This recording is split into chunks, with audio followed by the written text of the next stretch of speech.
Hey everyone, I'm Pete Dalliday. Welcome to this edition of Hometown PTBO. Outside the Memorial Center, Peterborough's known to be a hockey town, but so are our neighbors down in Lindsay. They actually recently hosted hometown hockey. Ron McLean, the whole gang was there. And it's also the home of Bill Speers. He was known as the Lindsay Clipper, and I had a chance to speak with his son, who told me he actually used to cut Bobby Orr's hair in the Boston Bruins dressing room. Here's that story. My name is Bill Speer. I'm from Lindsay, Ontario.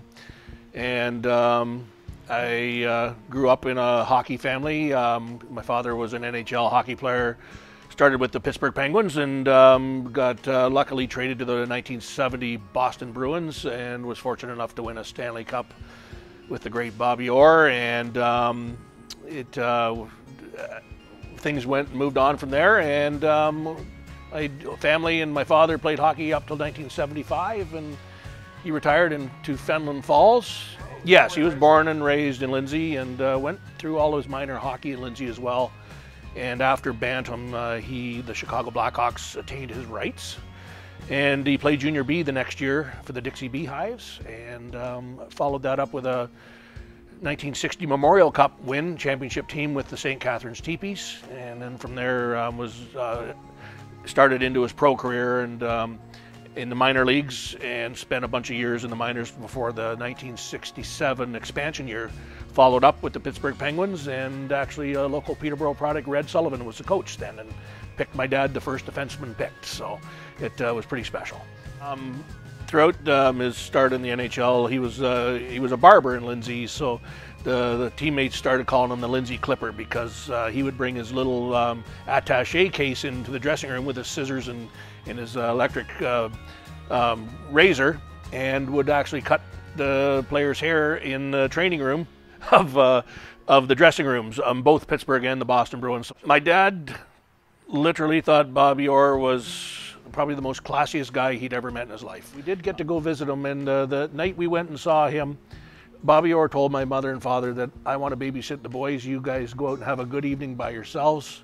He literally took us into his home at 22 years old. Took us to one of the first Toys R Us stores in Boston. And the owner come down later that night, the store was closed, and he just said, "Could you open it up for these young lads?" And we walked in there and we loaded up his Cadillac Eldorado to the point where he could hardly see to drive home.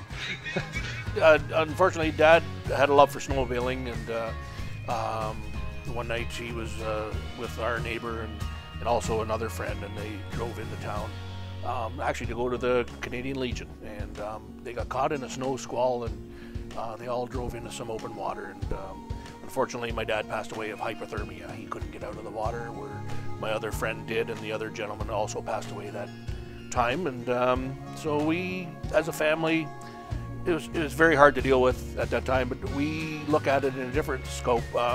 We just realize now that he's on an extra long road trip, and someday we'll be able to see him again. So we just leave it at that, and we have a good, strong family. My brothers and really supported my mother to help her over the grief, and it worked out really well. And even to this day, that we're really tight as a family, and we do a lot of things together so that it helps ease the burden on my mother.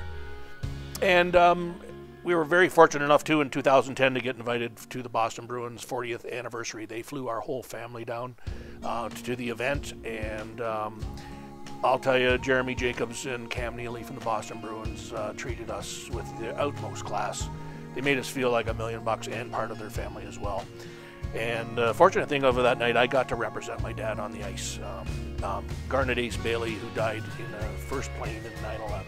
His son Todd was one of the first gentlemen called out in the ice, and I was number 2, and there was 20,000 people in the arena, and I just looked up into the sky, and I just put my fist up, and it was just a way to say, I know you're there, and I'm here. Hometown PTBO with Pete Dalliday.